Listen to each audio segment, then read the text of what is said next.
the FBI definition anyway, is someone that kills 3 or more people in one period of time without a cooling off period in between. Typically, a regular, I guess, mass murder would take place in a public area. A family annihilator is somebody that focuses specifically on close family members because it is usually due to a rift in the family, and it's almost always the father. There have been cases of it being the mother, but statistically speaking, it's almost always the father, and he sees them as an extension of himself.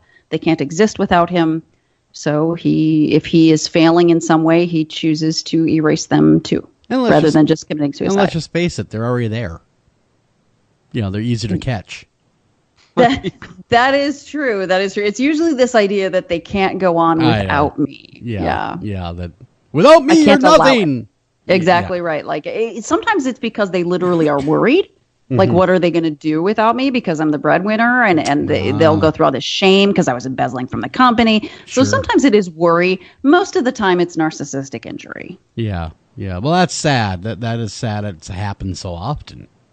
It does. We had 2 more just this last week. There was a member of the Coast Guard and a prominent member of the military. Both of them killed their entire families just this last week. My Lord. They say family annihilation happens in America about once a week, somewhere. Man, that's a very, very common mass murder event. 200, at least 250 a year more this last year. And no one ever talks about it. You don't hear it very often. Other than Clarissa. Yeah, I was going to say they barely made a blip, and they're not captured in the FBI data. So, and the Mother Jones data, which is the best data if you want data on mass murders. Mother Jones' website is the best source up for that, but they just capture mass murders that are not family. Wow, because you'd think that the news would be all over that. Another family annihilation. News at 12.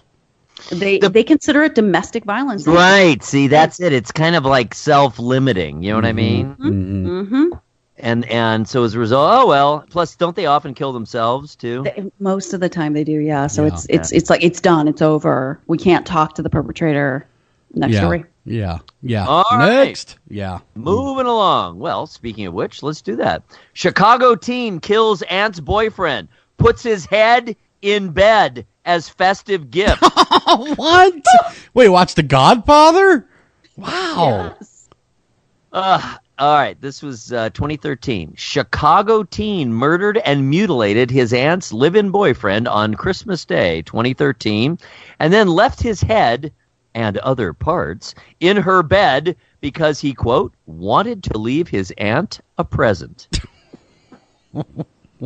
Wow. The decapitation was the grisly culmination of a feud between 18-year-old Alexis Valdez and his aunt's boyfriend, Sylvester Diaz-Hernandez. That's quite a name. Yeah. Authorities said, he was 41, by the way. Police went to the home that the three shared early Christmas Day after Valdez called 911 to report a dead body in the house. How did it get that way? Prosecutors said. When the operator asked him if he had tried performing CPR on the victim, Valdez laughed and said the body had been decapitated. You dumb biatch, wow. Prosecutors said. When police arrived, they found Valdez covered in blood. This is so weird. On the home's front porch, authorities said. When police asked him what was going on, he responded, "Shouldn't you arrest me before you ask me questions? Because I just killed a man, and he's in the basement." According to the police report, Assistant State's Attorney Kingsley Sawyers. Wow, that's a name. That's nice. A name. Yeah, he should be an assistant state's attorney. He should be the state's attorney. He's no assistant. Kingsley Sawyer said Valdez lived in his aunt's house with her and her boyfriend, Diaz-Hernandez. Valdez was supposed to work and help pay household expenses, but didn't, leading to tension in the home. Oh, boy. There's much more to this, and I turn it over to Clarissa. It's really quite a tale. You know, it's what's really kind of interesting too is that Kildare Avenue, where the murder took place, is literally 3 blocks over on Irving Park from where I lived in Chicago. When I saw the apartments that they picture in the article, I'm like, oh my God, I live there, but I live 3 blocks down in apartments. I knew the people. Like that. No, I didn't, but yeah, it's a nice area. I consider it a nice area of Chicago, North Side, right by the Blue Line stop. It's not an area where a lot of violence occurs. It's quite quiet up there because you're a good ways out of the city at that point. And so this person, Mr. Valdez, he lived with his aunt, but apparently he had a lot of trouble keeping a job. He's young, right? And he used to drink a lot. And so he basically was kind of living off of his aunt at this point. And Diaz Hernandez, that's her boyfriend, the 41-year-old, was, I think, on her sake, really getting upset that this kid was living off of her for free. Yeah, that's what it sounded like. I would too. The sponging. Yeah, he was sponging. And my guess is that since she was the aunt, I might be the same way where you're a little softer on him than you should be and you wish you could stand up for yourself more. So, Diaz Hernandez was saying, hey, you've got to stop this. But this is the strangest part. So they're saying that he is going to be kicked out essentially after the holidays because you were supposed to contribute. You haven't been. And Diaz Hernandez returns home. So the aunt is at a holiday party. Diaz Hernandez was with his family, right? His extended family, comes back home, finds out that Valdez had drank all the beer in the house. Oh, that's a bad thing, yeah. I know, right? And Diaz Hernandez is like, hey, no problem. Let's go out and buy some more. Takes the kid to go and buy some more. They go to buy more beer. But before they go, the kid, Valdez, hid a hammer, speaking of hammers, by the door. And when they came back with the beer, because I guess use him to get the beer first, not really sure. Yeah. Well, that's always smart murdering right there. Right, I know, like plan for later. Brings the beer home, and as soon as he walks in the door with the beer, he bludgeons Diaz Hernandez in the head, and then he decides to cover up the windows, play loud music, and dismember him with a knife and a saw. Oh, my God. Oh, and gouge out his eyeballs with his fingers. Oh, my good Lord. To get that tactile experience. Exactly. Just real hands-on kind of guy there. And they said after he became tired from mutilating him, he called 911. Oh, I'm tired of this nonsense. So did he take the head and, I would only imagine, nether regions and put them into the aunt's bed? I don't think he took the nether regions. Okay. He was busy with the upper part of the body. When Eric said other things, it left it to the imagination. It did. Like he would have been leaving, maybe the aunt's most favorite part behind. Well, he cut off the ears, nose, mouth, arm, hand, and head. Oh my good Lord! So he'd be real tired. Yeah, that's a lot of carving. Yeah, that's a lot. Yeah. Use a sawzall if you're gonna do that. I mean, something with a little power to it. So, he put those in the bed, but I guess he got tired of waiting for his aunt to come home because he said that if she had come home, he would have killed her too. Oh, he got sick of waiting around. I'm gonna call the police now. I'm sick of hanging around here with this dead body. I know, right? Now what do I do? I have this tired. Dead body in the house. Yeah, I'm tired. Yeah. I'm gonna make sure I get my good cell. And I had a fair amount of beer, but not really enough. Yeah. And this is what I love about this kid. Two different things. One is that you said, like, when he called 911, they said, "Did you try doing CPR?" He laughed and said that the body had been decapitated. And then when police got there, they asked him what was going on, and he said, "Shouldn't you arrest me before you ask questions?"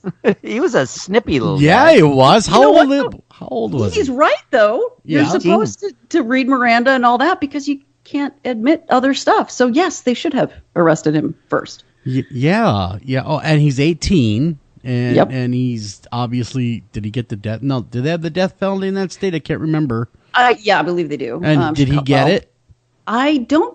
This didn't happen that long ago. Well, no, it did. I don't know what happened to him. Let's find out. Yeah, I was going to say it's premeditated. He planned it. He had the weapon by the door. He did a lot of planning. He did. There was a whole lot of planning going on. Oh, God. I mean, this is definitely, I'm hoping that he took a deal because I'm thinking he's not quite right in the head. I would imagine he's not, and mutilation and all, and murder. He got 33 years. Oh, so his life's really over for all intents and purposes. Well, but with good behavior, though, he'll be out in 25, and he was only 18. Yeah. He'll be out in his early 50s. His life is not over. Well, that's true, but he'll never be able to walk the streets a free man. How so? Well, they'd make sure. I'm sure they would commit him to some asylum mental institution or state hospital at that point. The guy's nuts. Well, that's being declared unconstitutional, and I agree with it. If you're going to send him to prison and not a mental institution, they're competent. So they're either competent or they're not. My guess is he'll be out in 20, 23, 25 years. Because that's what they do here in my state is... I know. It's unconstitutional. Well, and I agree with that wholeheartedly. And they still do it. That's not cool. That isn't cool, but they're still doing it as we speak. So, they don't like the Constitution in my state. Apparently not. I know, right? Like either they're not guilty by reason of insanity and you lock them up forever in a mental institution, or they're guilty and they serve their time and they get out. That's really how it should work. Well, that's how it should work, but not here. It's like, wait. We're going to civilly commit you now. But mostly just for sex offenders, correct? Yeah, I think. I'm not sure. I'm not completely sure. But that happens here as well for sex offenders, and they're starting to sort of rethink the wisdom of that. Well, they do their time. Aren't they free after that? I mean, it's the whole reason. Yeah, I mean, yeah, you can solve that by making the sentences longer. That's all, 500 years. Yep.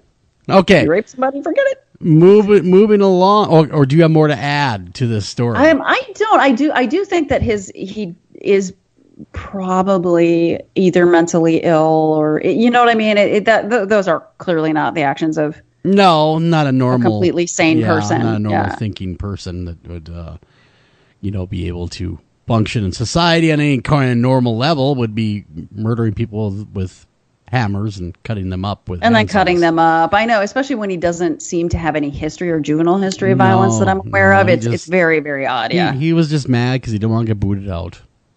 Yeah. Although, can you imagine being like the mom? Because this was his aunt. Like, wait, he did what?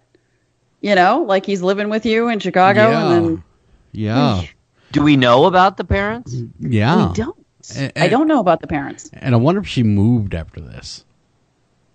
Yeah, I would probably. That's the thing. Like, if it was Like, no, I would buy a house where someone was murdered, but if it was somebody that I personally knew, no, I'd move. I got a quick story for you. I have an aunt and uncle. My aunt's dead now, but they're my uncle's son, her stepson, my aunt's stepson, committed suicide in their bedroom. Murdered himself. I know, murdered himself. He committed suicide with a rifle. I kill me dead. I did. Boom, dead. And right in their bedroom, they stayed in the home and slept in that same bedroom. I never could figure out, how can you stay there and sleep in that room where that happened? It's insanity. I was going to say, some people can't, let go. And especially when it's a suicide, I think it's really hard on people. So it was just maybe odd. she didn't want to leave the place that he had always known. But yeah, that would be it was weird. I'd at least make it the guest room or something. At least just don't tell him. And by the way, that was jelly on there. That's just jelly stain. Don't worry. Don't worry about that. Yeah. Don't even ask. All right. Aye. Yes, people are strange, aren't they? They definitely are. Not to make light of suicide, by the way. No, that is not to make light of that at all. And we again, all take it very seriously. Yeah, and just to remind everyone, this is actually one of the harder times with suicide, right, Dr. Cole? It's on the rise. So absolutely, and I don't. Yeah, I do take it seriously, and like I was saying before, try to get out of the house, even if you don't have family nearby. Volunteering at animal shelters, just surrounding yourself with people is probably a better option than staying home alone. Absolutely. Unless you're Macaulay Culkin. All right. Oh yeah. All right, moving along. This one is. None of them are, friendly bedtime stories. No. This one's particularly grim. Father dressed as Santa guns down entire family on Christmas Day. Yes. Sounds like a premise of a movie. Talk about family annihilation. He not only wiped out his own, he wiped out another family just for the hell of it. All right. Family friends say a Texas father accused of killing 6 relatives in a 2011 Christmas Day murder-suicide was struggling financially and hated the fact that his estranged wife was doing well. Man, that